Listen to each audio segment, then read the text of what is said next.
Assalamualaikum warahmatullahi wabarakatuh, Ananda. Waalaikumsalam warahmatullahi wabarakatuh. Bagaimana kabarnya hari ini, Ananda? Alhamdulillah, luar biasa, Allahu Akbar. Oke, mantap. Hari ini, apakah ada teman Ananda tidak hadir? Alhamdulillah tidak ada, Bu. Oke, mantap semua. Hadir semua ya. Sebelum memulai pembelajaran kita, marilah kita mulai pembelajaran kita dengan mengucapkan Bismillah. Bismillahirrahmanirrahim. Dan Anda, hari ini Anda akan belajar dengan Ibu. Nama Ibu Apulina Berginting. Ibu mengampu mata pelajaran fikih pada semester ini. Sebelumnya Anda belajar tentang materi apa? Materi tentang puasa, Ibu. Oke, karena sebelumnya Nanda belajar tentang materi puasa, hari ini kita akan belajar tentang zakat. Nah, Nanda, ketika ada terlintas kata zakat di benak Nanda, apa yang Nanda pikirkan? Jangan izin jawab, Bu. Ya, Nanda? Menurut saya tentang zakat itu memberikan sedikit rezeki kepada fakir miskin, Bu. Nah, kalau Nanda bilang? Kalau menurut saya, zakat itu mengeluarkan sebahagian harta kita dengan tujuan mensucikan harta kita dan jiwa kita dan memberikan harta kita yang lebih itu kepada orang yang berhak menerimanya seperti orang fakir miskin. Oke, mantap. Secara tidak langsung Ananda sudah dapat memahami konsep dasar dari zakat. Nah, Ananda, dalam Islam zakat itu bisa diibaratkan seperti sebuah lahan di mana Ananda menanami tanaman seperti padi, jagung. Nah, Ananda bayangkan ketika padi atau jagung itu tidak Ananda cabuti rumput, tidak Ananda berikan pupuk, apa yang akan terjadi? Maka padi ataupun jagung yang kita tanam itu bisa gagal panen, Bu. Nah, betul. Nah, itu juga diibaratkan seperti zakat. Anda sudah bekerja keras mengumpulkan uang, tetapi harta dari uang yang Anda kumpulkan tadi, Anda tidak keluarkan apa yang sudah menjadi kewajibannya. Ini bisa membuat jiwa atau harta kita rusak. Kenapa dikatakan seperti itu? Karena walaupun kita menumpuk harta, sedangkan kewajiban yang kita sudah diwajibkan pada kita tidak kita keluarkan. Nah, banyak saja jalan agar uang itu bisa keluar. Misalnya Anda sakit, ternyata uang berobat itu jauh lebih banyak daripada uang yang harusnya Anda zakatkan. Nah, dalam Islam ada salah satu kewajiban kita setelah berpuasa, maka kewajiban kita lainnya itu adalah menunaikan zakat.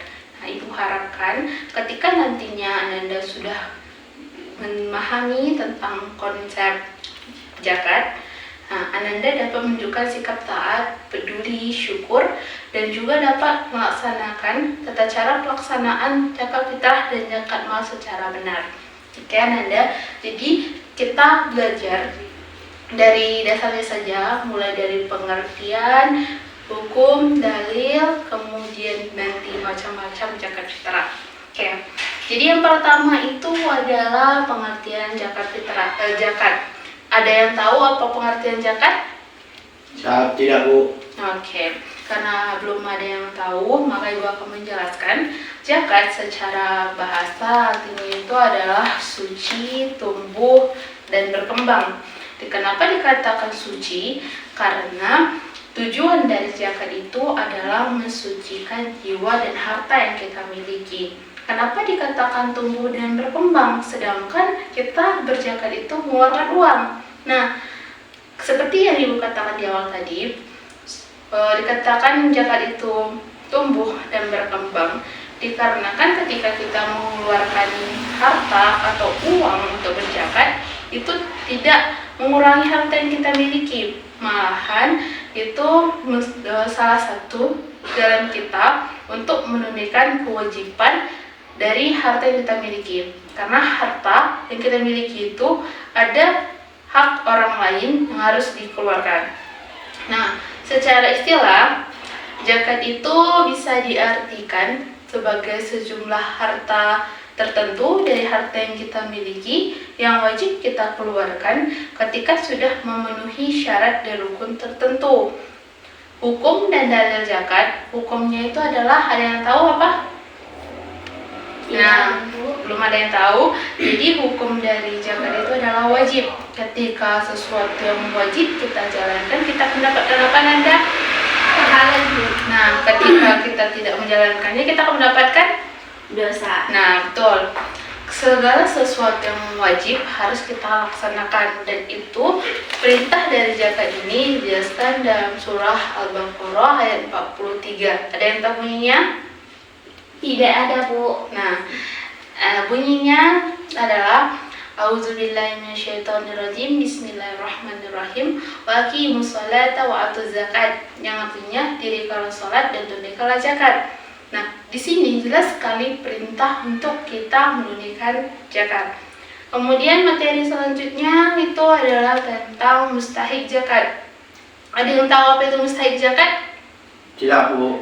Nah, mustahik zakat itu adalah orang-orang yang berhak untuk menerima zakat. Dan ini dijelaskan dalam surah At-Taubah ayat 60. Dalam surah ini ada 8 golongan penerima zakat. Nah, Ananda ada yang tahu apa saja golongannya? Tidak, Bu.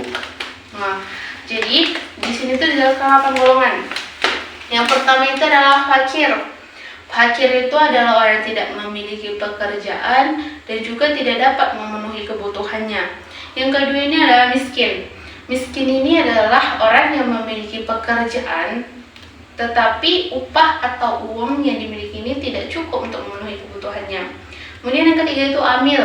Amil itu adalah orang yang mengumpulkan zakat dan juga menyalurkan zakat kepada orang yang berhak untuk menerimanya. Kemudian yang keempat itu adalah mu'allaf.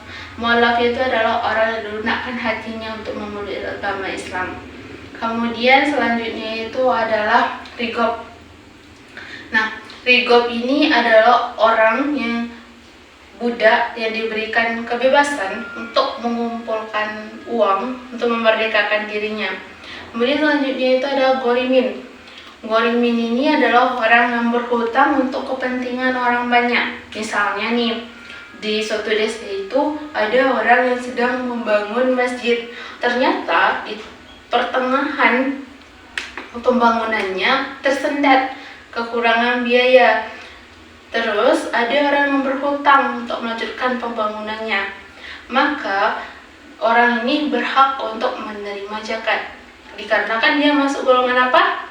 Golongan gorimin. Nah, kemudian selanjutnya itu adalah fisabilillah. Fisabilillah ini adalah orang yang sedang dalam perjalanan dengan tujuan kepada Allah. Tujuannya itu benar. Tujuannya itu untuk mendakwahkan agamanya Allah. Kemudian terakhir itu adalah Ibnu Sabil. Ibnu Sabil ini orang sedang dalam perjalanan dengan tujuan yang benar juga, tetapi di pertengahan perjalanan itu dia kehabisan bekal makanan. Oke, sampai sini apakah Anda sudah paham? Alhamdulillah sudah, Bu. Nah, karena Anda sudah paham, Ibu akan bertanya nih. Tadi Ibu sudah menjelaskan tentang pengertian zakat. Tadi secara bahasa Ibu sudah sebutkan ada 3 pengertian zakat. Apa saja tadi? Suci, berkembang, dan tumbuh. Nah, betul. Nah, Ananda Iksan berarti kurang menyimak. Jadi nanti Ananda di macam-macam zakat, Ibu minta Ananda yang menyebutkannya. Jadi Ananda harus menyimak. Oke. Jadi kita akan membahas tentang macam-macam zakat. Macam-macam zakat itu ada 2. Yang pertama ada apa aja, Nanda? Zakat fitrah. Nah. Satu lagi lupa, Bu. Nah, ya betul. Ada satu yang paling itu zakat fitrah, dan ini memang lazim ya, sering didengar. Yang kedua itu adalah zakat mal. Yang pertama kita akan bahas satu-satu. Yang pertama itu adalah zakat fitrah. Zakat fitrah secara bahasa itu artinya itu adalah suci atau bersih. Sedangkan secara istilah zakat fitrah itu adalah sejumlah harta berupa makanan pokok yang dikeluarkan menjelang hari raya Idul Fitri yang sudah memenuhi syarat dan rukun tertentu. Kemudian syarat dari rukun dari zakat fitrah ini ada 4. Yang pertama itu niat. Segala sesuatu itu yang penting itu niatnya itu harus benar dulu. Yang kedua itu adalah muzaki. Ada yang tahu apa itu muzaki? Tidak, Bu. Sudah pernah dengar? Tidak, Bu. Nah, muzaki itu adalah orang yang memberikan zakat. Yang ketiga itu mustahik. Ada yang tahu mustahik? Ini sudah Ibu sebutkan sebelumnya. Orang yang menerima zakat. Nah, betul. Nah, mustahik itu adalah orang yang menerima zakat. Kemudian yang terakhir itu adalah ada barang atau makanan pokok yang wajib dizakati. Kemudian itu adalah selanjutnya adalah syarat-syarat dari zakat fitrah. Yang pertama itu Islam. Artinya orang non-Islam tidak wajib mengeluarkan zakat fitrah. Yang kedua itu hidup pada bulan Ramadan sampai menjelang malam hari raya Idul Fitri. Nah, artinya Nanda ketika Nanda hidup pada bulan Ramadan, ternyata sebelum menjelang hari raya Idul Fitri, walau Allah ambil nafas kita. Nah, itu artinya Nanda tidak wajib lagi untuk mengeluarkan zakat. Kemudian selanjutnya itu sudah memenuhi kebutuhan dirinya dan juga keluarganya. Kemudian terakhir itu zakatnya merupakan makanan pokok penduduk setempat. Karena kita tinggal di Indonesia, Nanda, kita orang Indonesia semua, Nanda. Iya, Ibu. Nah, karena kita tinggal di Indonesia, makanan pokok kita itu kan beras yang nantinya diolah menjadi nasi. Jadi zakat kita itu berupa beras. Kalau di negara lain mungkin bisa gandum atau makanan pokok penduduk setempat lainnya. Kemudian kita akan membahas tentang zakat mal. Secara bahasa, mal itu artinya harta. Nah, Anda bisa tidak secara bahasa, tadi kan Ibu sudah sampaikan zakat mal itu artinya apa. Jadi Anda bisa tidak sekiranya apa yang terlintas di benak Anda ketika Ibu menyampaikan bahwa mal itu artinya harta. Jadi zakat mal itu artinya apa, Nanda? Ada yang tahu? Saya, Bu. Oke, Nanda bilang. Menurut saya, zakat mal itu mengeluarkan sebagian harta kita ketika telah memenuhi rukun dan syarat dalam Islam, Bu. Nah, betul. Bisa dikatakan seperti itu ya. Jadi zakat mal itu adalah sejumlah harta tertentu yang diambil dari harta yang kita miliki atau lembaga tertentu ketika dia sudah memenuhi syarat dan rukun yang sudah ditentukan dalam hukum Islam. Jadi Nanda, ada 8 syarat dari zakat mal. Yang pertama itu adalah Islam, sama seperti zakat fitrah tadi. Kemudian yang kedua itu balik. Nanda pernah dengar kata balik? Pernah, Bu. Nah, Balik itu udah dewasa dan berakal sehat dan bisa membedakan yang mana yang salah dan mana yang betul. Nah, betul. Yang ketiga itu berakal sehat, kemudian keempat itu merdeka, kemudian yang kelima itu adalah harta yang dimilikinya merupakan jenis harta yang wajib untuk dizakati, kemudian sudah dapat memenuhi kebutuhannya, sudah mencapai nisab dan juga sudah mencapai haul. Kemudian yang terakhir itu adalah tentang macam-macam zakat mal. Macam-macam zakat mal ini yang pertama itu adalah emas dan perak. Emas dan perak zakatnya 2,5%. Kemudian yang kedua hasil perdagangan. Hasil perdagangan zakatnya 2,5%. Cara menghitungnya adalah di akhir tahun. Misalnya nih, Ananda berdagang di pertengahan tahun, Ananda untung sudah mencapai haul dan nisab dari zakat yang harus dikeluarkan. Ternyata di akhir tahun Ananda mengalami kerugian, maka Nanda tidak wajib untuk mengeluarkan zakat mal. Kemudian zakat hewan atau binatang. Nah, di sini dalam Islam hanya ada 3 jenis hewan. Yang pertama itu unta, yang kedua itu sapi, yang ketiga itu adalah kambing. Jadi kalau Anda memiliki ayam, tidak wajib untuk mengeluarkan zakat. Kemudian selanjutnya itu adalah barang tambang. Barang tambang zakatnya 2,5%, kemudian barang temuan zakatnya 2,5%. Cara menghitungnya adalah setiap Anda menemukan barang atau harta, misalnya emas atau perak, yang bukan milik Anda, setiap Anda menemukannya, Anda wajib mengeluarkan zakat 2,5%. Kemudian zakat hasil pertanian. Ketika pengairannya tidak mengeluarkan biaya, maka zakatnya itu adalah 10% dari hasil panen kita.